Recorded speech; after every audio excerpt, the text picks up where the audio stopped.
কারো কাছ থেকে কিছু পাওয়ার যে প্রত্যাশাটা, সেটা রাখাটা খুব ভুল। এবং আমরা আপাদমস্তক স্বার্থপর মানুষ, অর্থাৎ কাউকে কিছু দিলে সেটার রিটার্ন গিফটটা পাওয়ার চেষ্টা করি। আসলে আপনাকে মানুষ ততদিনই প্রায়োরিটি দিবে যতদিন আপনি একটা মানুষের জন্য করতে পারবেন, ততদিন আপনি মানুষের অ্যাটেনশন পাবেন, প্রায়োরিটি পাবেন। যতদিন পর্যন্ত আপনার সামর্থ্য থাকবে ততদিন পর্যন্ত আপনি সবার মাথার মুকুট থাকবেন। আপনার সামর্থ্য ফুরিয়ে যাবে, টাকা কমে যাবে, আপনাকে কেউ মূল্য দেবে না।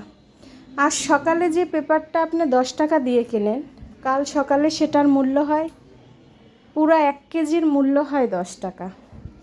আপনি বৃষ্টির দিনে যে ছাতাটা ব্যবহার করছেন, সেই ছাতাটাই আপনি বৃষ্টি যখন থেমে যায় তখন মানে ফেলে দেন, ফেলে রাখেন।